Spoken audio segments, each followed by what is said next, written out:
Good afternoon. It's 56 degrees in Richland Center at 12:09. For WRCO News, I'm Joanne Krulotz. Drought conditions are expanding at an alarming rate. Civic Media's Brittany Merlo reports.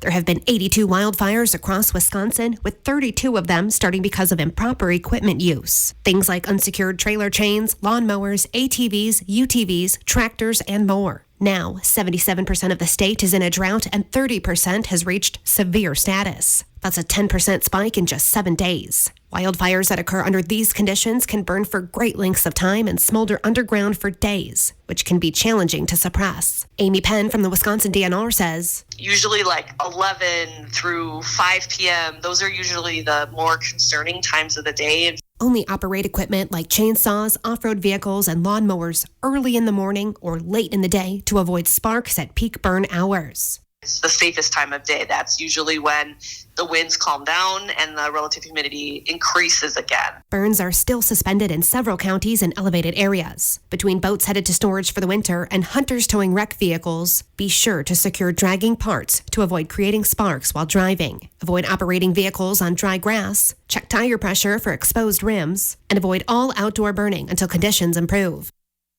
Consistently dry weather across the state has led to Wisconsin farmers completing their harvest earlier than expected. It's also led to a drop in their quality. Farming officials say soil around the state is showing signs of being depleted and more crop yields are being lost to weather-related issues. Persistent printer problems plague early voting in Wisconsin for a third straight day. Thursday, labels, which poll workers affixed to absentee ballot envelopes, were taking as long as 15 minutes each to print. It remained unclear what the glitch was, but it involved use of WisVote, the state's voter registration database and election management system. WisVote provides information, including voter names and addresses for printed labels. Voters or election workers are permitted to print that information by hand if necessary, but that can result in inaccuracies. Former President Donald Trump will make another campaign stop in Green Bay next week. He will host a rally at the Resch Center Wednesday evening at 6. This appearance is just days before voters will cast their ballots on Election Day. J.D. Vance was in the Lambeau Field area Sunday, connecting with voters before the Packers game. One of President Joe Biden's cabinet members is making several stops in northeast Wisconsin this weekend.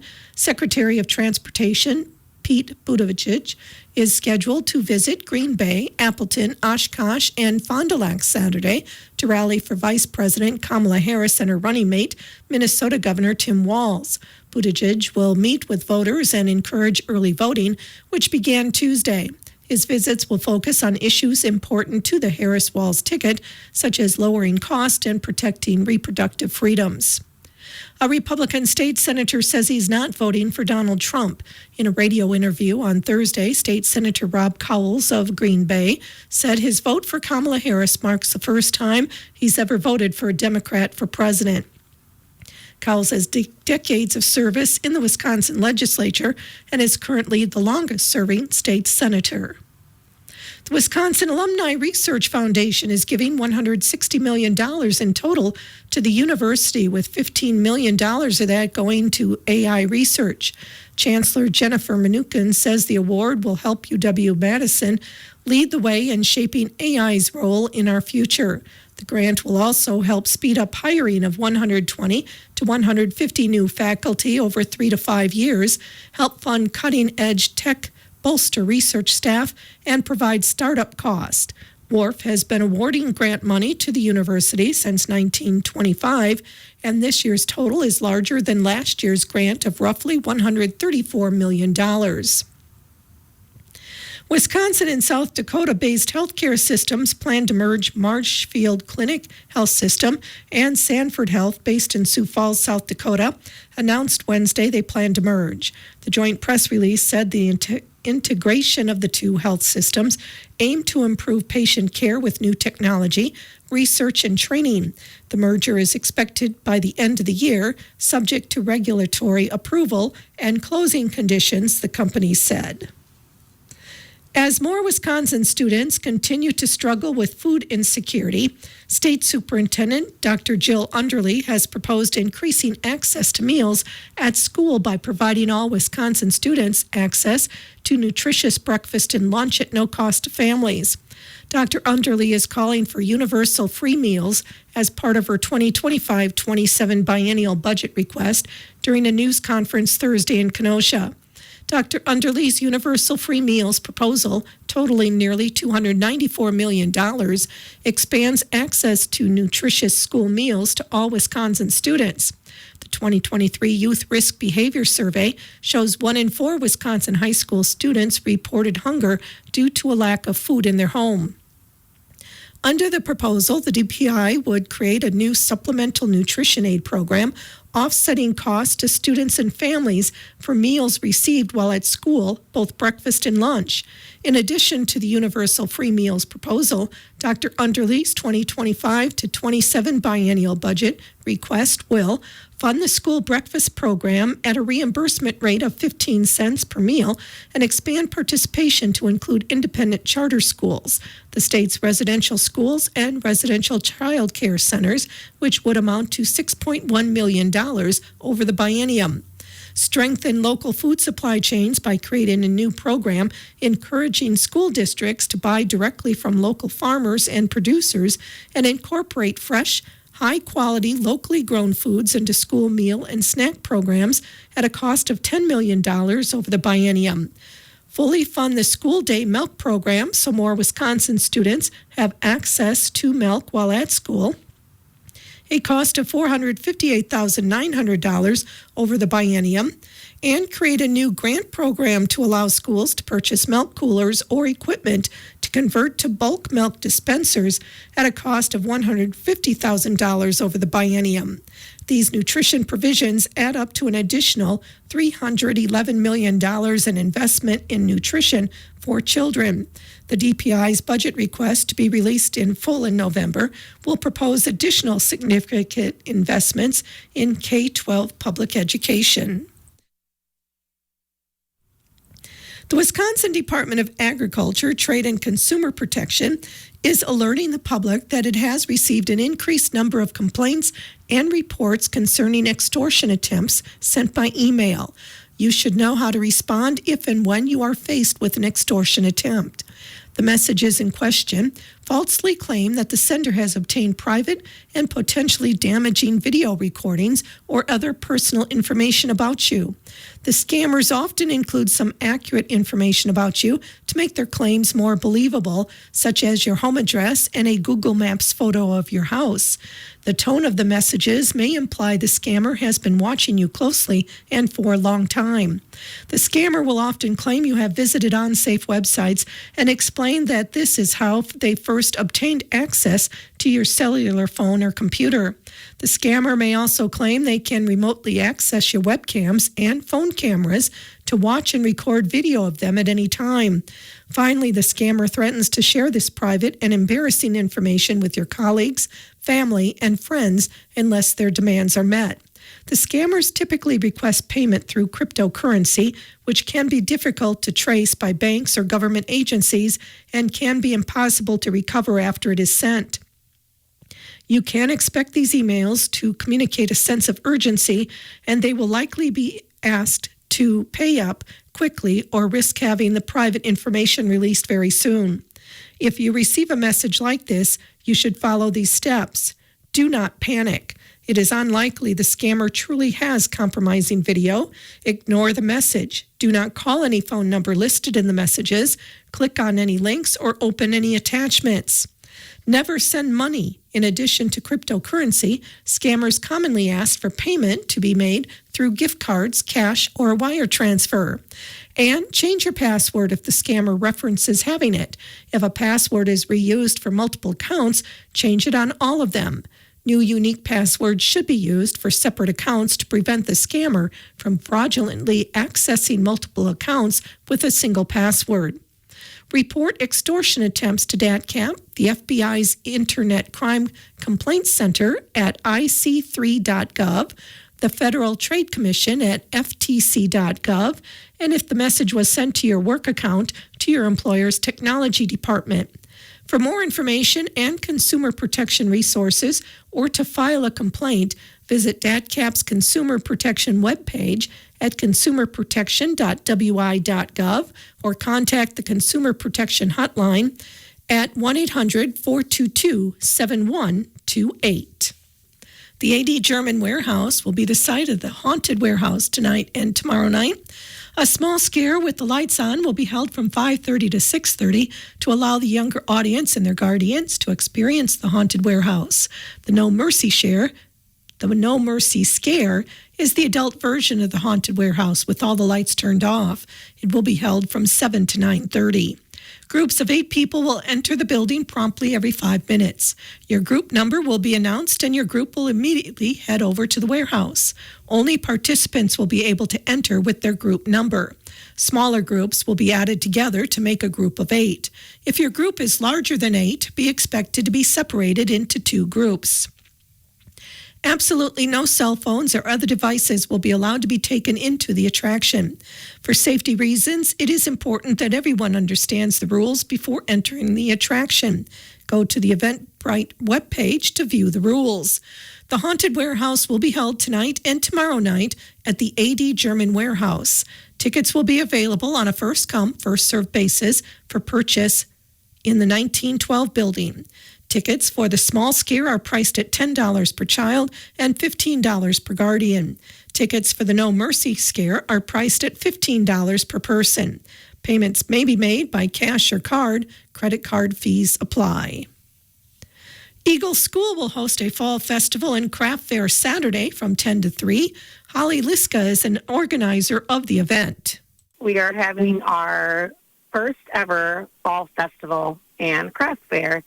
Last year we had our first craft fair, and we did it, I believe it was during Christmas time, and it was a great success. We really enjoyed it, and so we thought we'd do it again in conjunction with the Pumpkin Fest taking place in Richland Center.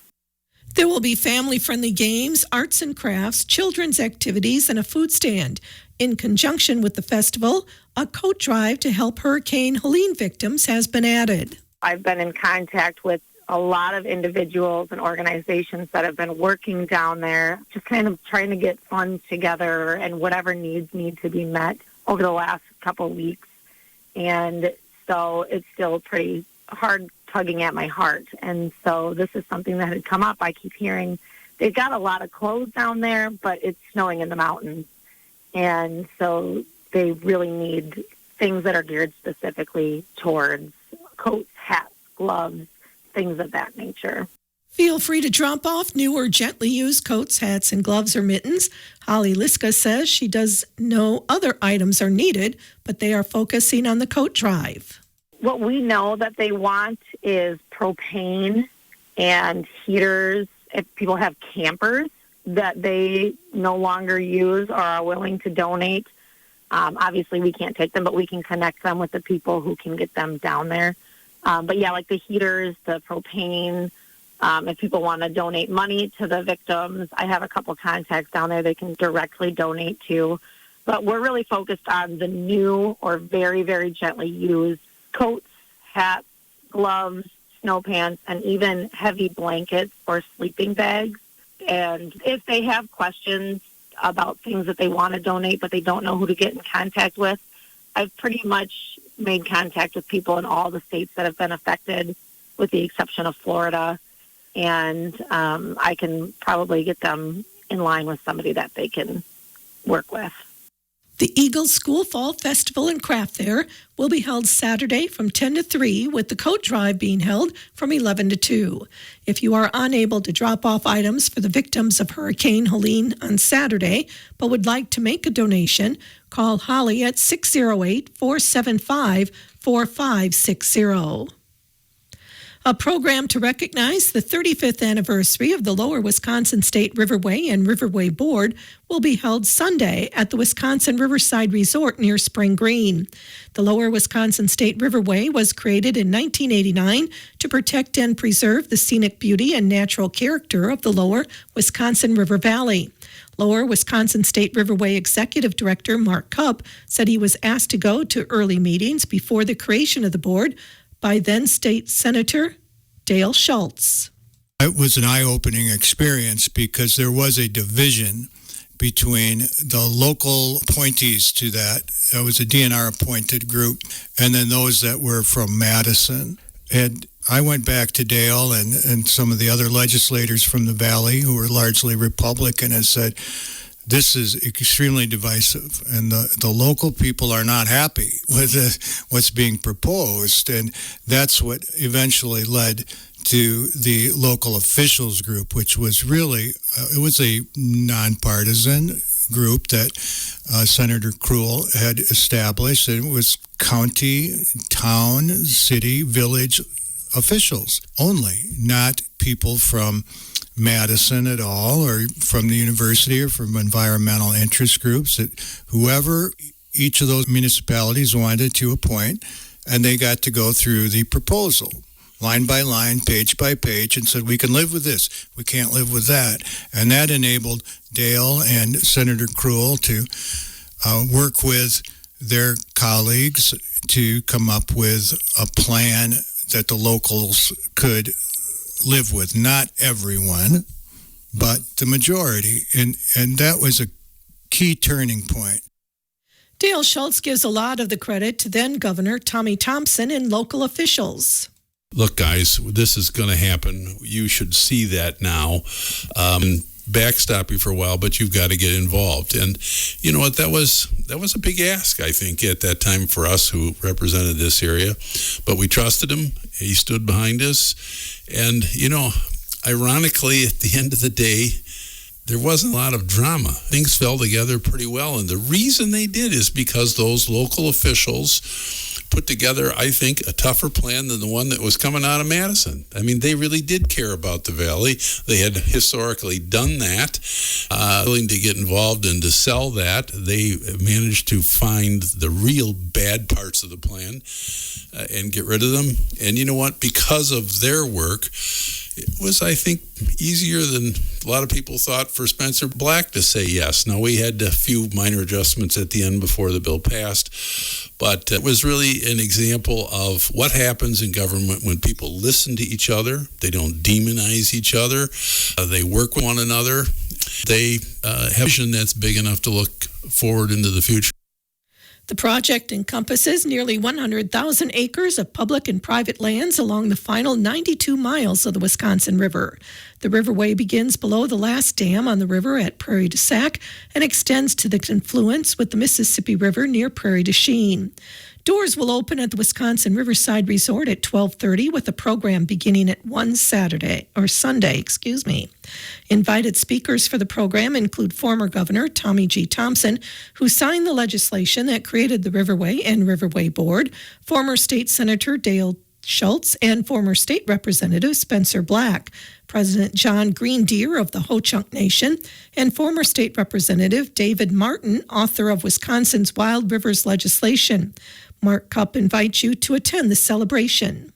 Anyone who has an interest in the Riverway, former Riverway board members, former local officials advisory committee members, citizens advisory committee members, landowners, former and current DNR folks who've worked on the Riverway.